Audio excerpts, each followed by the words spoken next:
Hi കൂട്ടുകാരെ, ഇപ്പോൾ trending ആയിട്ട് പോയിക്കൊണ്ടിരിക്കുന്ന ഒരു ഐസ്ക്രീം ഇല്ലേ, അത് നമുക്ക് ട്രൈ ചെയ്താലോ? അപ്പം ഞാൻ എടുത്തിരിക്കുന്നത് കപ്പളങ്ങയായിരുന്നു കേട്ടോ. പിന്നെ പാലിൽ ഇച്ചിരി പഞ്ചസാരയും കൂടി കലക്കിയതാണ്.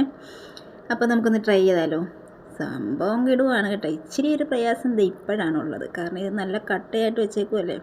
24 മണിക്കൂർ ഫ്രീസറിൽ വെച്ച് ഇങ്ങനെ ഒന്ന് ആക്കുക എന്ന് പറഞ്ഞാൽ ചില്ലറ പരിപാടിയല്ല. കുറച്ച് സമയം എടുക്കും ഇങ്ങനെ ഒന്നായി നല്ല ക്രീമി ആയിട്ട് വരാൻ കേട്ടോ.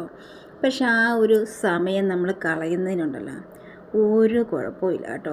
വെരി ടേസ്റ്റിയാണിത്. അത് അടിപൊളിയാണ് കേട്ടോ. അപ്പോൾ നമ്മളത് ചുമ്മാ ഞാൻ ട്രൈ ചെയ്ത് നോക്കിയതാണ് കേട്ടോ. പക്ഷെ എനിക്കും കുട്ടികൾക്കും ഇവിടെ ഭയങ്കരമായിട്ട് ഇഷ്ടപ്പെട്ടു. ചേട്ടായി ഇവിടെ ഇല്ലായിരുന്നു ടേസ്റ്റ് ചെയ്യാനായിട്ട്. അപ്പം ഇത് ഞാൻ 24 മണിക്കൂർ ഫ്രീസറിൽ വെച്ച് ആ കട്ടയാക്കി എടുത്തതായിരുന്നു കേട്ടോ. അയ്യോ എന്താ ടേസ്റ്റ് എന്ന് പറഞ്ഞാൽ കിടു ഐറ്റമാണ് ഇത്. കപ്പളങ്ങ കൊണ്ടുണ്ടാക്കിയപ്പോൾ ഇങ്ങനെ അപ്പം ഇവിടെ ഇനി എല്ലാവർക്കും കുട്ടികൾക്കൊക്കെ ഇഷ്ടപ്പെട്ടിട്ട് പറയും ഇനി നാളെയും ഉണ്ടാക്കി കൊടുക്കണമെന്ന് അവർ പറഞ്ഞിരിക്കുന്നത്. എന്താ ചെയ്യുക അല്ലേ.